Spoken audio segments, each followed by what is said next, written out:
नमस्कार, सुप्रभात। एक बार पुनः हाजिर हूँ आप सभी के लिए सब रंग लेकर के, जिसमें हम बहुत प्यारी-प्यारी सी खूबसूरत बातें करते हैं, जो हमारे जीवन को बहुत सारे सुंदर रंगों से रंग देता है। तो मित्रों, आज भी शुरुआत करते हैं एक सुंदर सी छोटी सी लघु कथा से। एक राजा के जो गुरु थे, उन्होंने एक छोटा-सा स्लेब कागज़ पे एक कुछ लिख करके राजा को दिया और वो जंगल में चले गए। ये कहा कि जब कभी भी समस्या आए तुम्हारे जीवन में तब इसे खोलकर पढ़ लेना। कुछ वर्षों के बाद जब राजा के पास एक बड़ी समस्या आई, उन्हें याद आया कि गुरुजी ने कुछ लिख करके दिया है। उन्होंने ढूँढा, खोल के देखा, उस पे लिखा हुआ था कि निराश मत होना, कमज़ोर तुम्हारा वक़्त है, तुम नहीं। सचमुच कितना शक्तिशाली है ना ये वाक्य।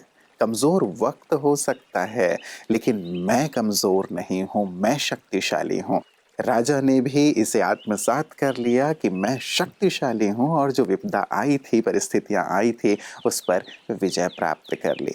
मित्रों, चारों तरफ समस्याएँ तो हैं ही, लेकिन आप बहुत शक्तिशाली हैं। यदि आप स्थिर रहते हैं, अपनी शक्तियों पर विश्वास रखते हुए आगे बढ़ते हैं, तो समस्याएँ अपने आप दूर होती चलती हैं। तो आप समस्याओं से मुक्त रहें, हमेशा ही शक्तिशाली रहकर मुस्कुराते रहें। इन्हीं शुभकामनाओं के साथ आइए चलते हैं आज के सुंदर सुवाक्य की ओर।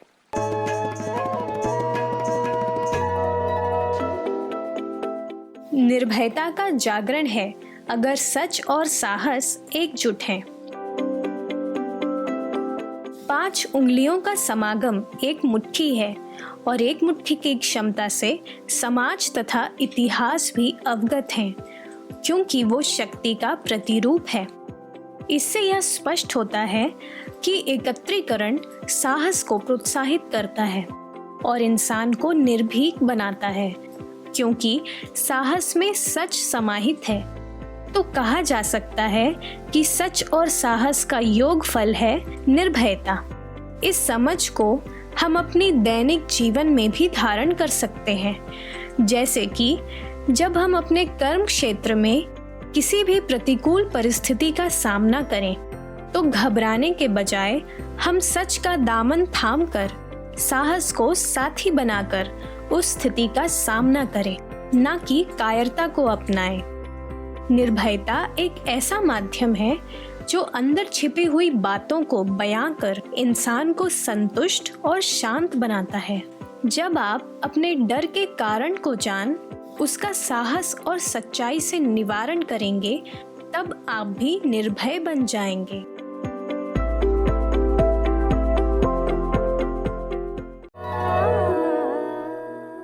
मित्रों, आज 7 नवंबर है। राष्ट्रीय कैंसर जागरूकता दिवस के रूप में इसे मनाया जाता है। थोड़ी सी सर्दी, खांसी या जुकाम होने पर भी हमें कितनी तकलीफ़ हो जाती है। तो कैंसर एक बहुत बड़ी तकलीफ़ दे जाता है हमें भी और हमारे अपनों को भी।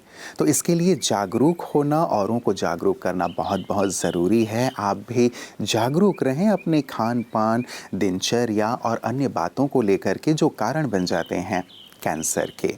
और साथ ही मित्रों, ध्यान भी दें अपने विचारों पर, क्योंकि विचार भी बहुत ज़्यादा इससे जुड़े हुए हैं। न केवल कैंसर की बात है, लेकिन अलग अलग बीमारियों से और हमारे पूरे जीवन से ही। तो विचार और जीवन का कैसे आपस में कनेक्शन है, विचार और बीमारियों का कैसे आपस में कनेक्शन है, यही सुंदर सी बात आज लेकर आए हैं डॉक्टर गिरीश पटेल जी हमारे लिए। आपकी सेहत आपके हाथ में। सारे दिन में हम बहुत विचार करते हैं। हम सबका लक्ष्य ये होता है कि हमें जीवन को अच्छा बनाना है। हम जीवन में सुख चाहते हैं, खुशी चाहते हैं, परंतु हमें कोशिश यह करनी है, क्योंकि जैसे आप विचार बनाएंगे, जिस प्रकार के आप विचार बनाएंगे, ऑटोमेटिकली अल्टीमेटली आपकी जिंदगी वैसी बनेगी। और जैसे आपकी जिंदगी बनेगी, ऑटोमेटिकली अल्टीमेटली वह जो आपके विचार वैसे बन जाएंगे, तो जिंदगी वैसी बनेगी ही बनेगी। फिर आपको कोशिश नहीं करनी है। देखो, थोड़ा ध्यान से समझो। पहले जब आप विचार बनाएंगे तो जिंदगी बनेगी, फिर जिंदगी बनेंगे तो विचार आपको ऑटोमेटिक आएंगे। ये दोनों का इंटरकनेक्शन है। तो जो आपको फोकस करना है, भले आप बनाना जिंदगी चाहते हैं, परंतु फोकस विचारों पर करिए। जब आप सुख के विचार करेंगे, शांति के विचार करेंगे, आनंद के विचार करेंगे, तो ऑटोमेटिक वह विचार है आपकी जिंदगी को सुखमय और आनंदमय बना देंगे। समझ गए? नमस्कार।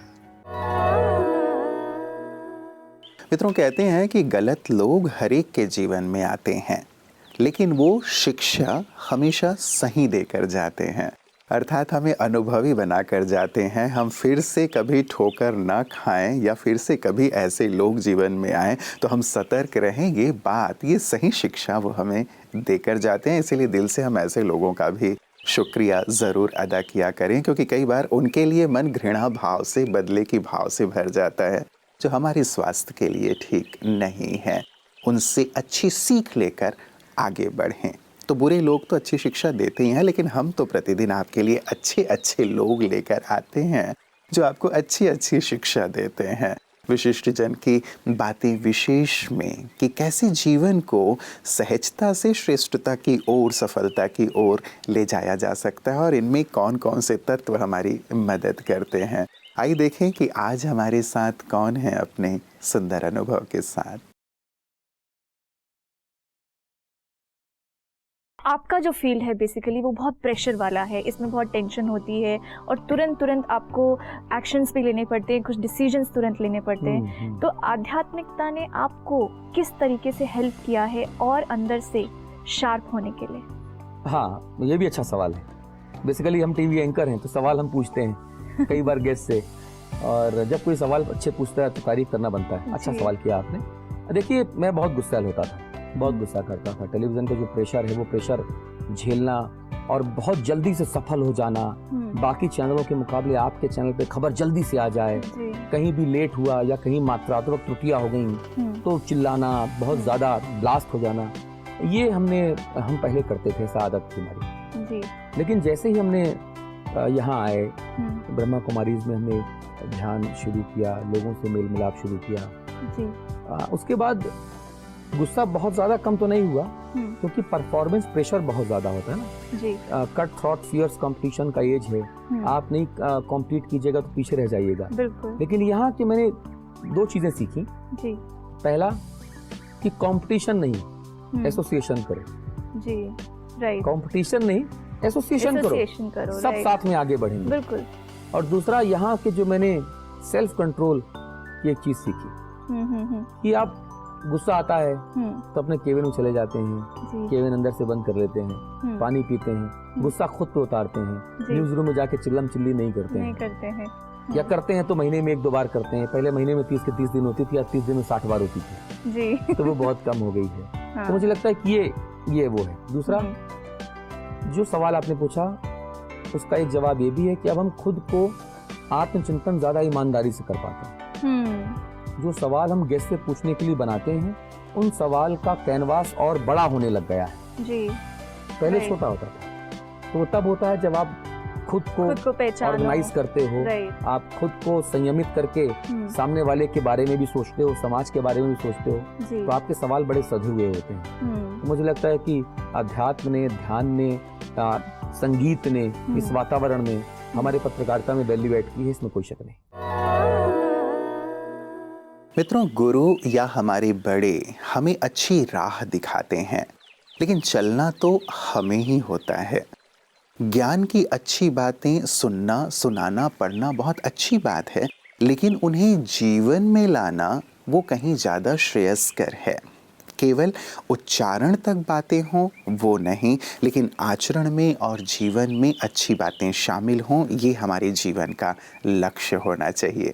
और इसी लक्ष्य की ओर हमें सतत लिए चल रही हैं ब्रह्मा कुमारी बहनें, जो अपने जीवन को भी एक आदर्श बना करके आगे बढ़ रही हैं और औरों को भी एक आदर्श जीवन जीने के लिए प्रेरित करती हैं। आइए देखते हैं उनके इन्हीं सुंदर सेवा कार्यों को पीस न्यूज़ हाइलाइट्स में।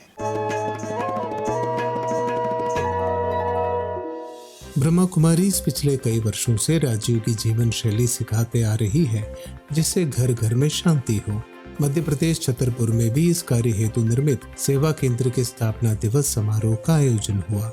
इस कार्यक्रम में समाज सेवा के क्षेत्र में अपनी अथक सेवाएं देकर छतरपुर नगर में आध्यात्मिकता की अलग जगाने के लिए बुंदेलखंड केसरी चतरसाल स्मारक पब्लिक ट्रस्ट द्वारा छतरपुर सेवा केंद्र प्रभारी बीके शैलजा को सारस्वत सम्मान स्मृति चिन्ह, शॉल और श्रीफल के द्वारा सम्मानित किया गया। इस कार्यक्रम में साहित्य की दिशा में कार्य करने वाले पद्मश्री से सम्मानित डॉक्टर अवध किशोर जड़िया जी का भी सम्मान किया गया। इस अवसर पर बीके शैलजा बहन ने कहा कि वो जो भी कार्य करती है वो विद्यालय के मिशन और उनके बड़ों के निर्देश अनुसार करती है, इसलिए आज उनको जो सम्मान दिया गया है वो उनका नहीं बल्कि पूरी ब्रह्मा कुमारी संस्था का सम्मान है। ये कहते हुए उन्होंने सभी का दिल से आभार व्यक्त किया।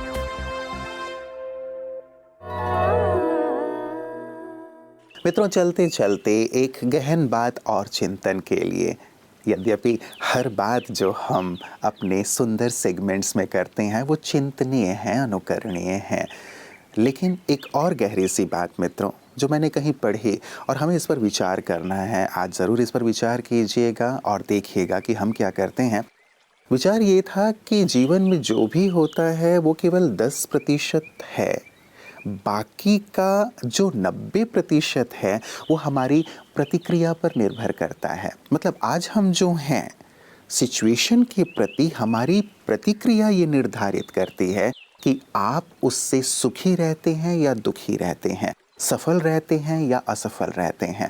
बातें सबके पास आ रही हैं, छोटी हो या बड़ी हो, हर व्यक्ति चाहे वो अमीर है गरीब है, लेकिन आप कैसे रिएक्ट करते हो सिचुएशंस के प्रति। हमारा जो रिएक्शन है, हमारा जो रिस्पॉन्ड है, हमारी जो प्रतिक्रिया है, वही निर्धारित करती है कि आप शिखर की ओर चलते हैं या फिर गर्त की ओर जाते हैं, आप जीवन में सुखी रहते हैं या फिर दुखी रहते हैं। आप जीवन में जो भी हैं इस प्रतिक्रिया के कारण है। तो ज़रूर मित्रों आज विचार कीजिएगा कि अलग अलग बातों पर मेरी प्रतिक्रिया कैसी रहती है और कैसी होनी चाहिए ताकि मैं जीवन का संपूर्ण आनंद ले सकूं। तो विचार कीजिएगा।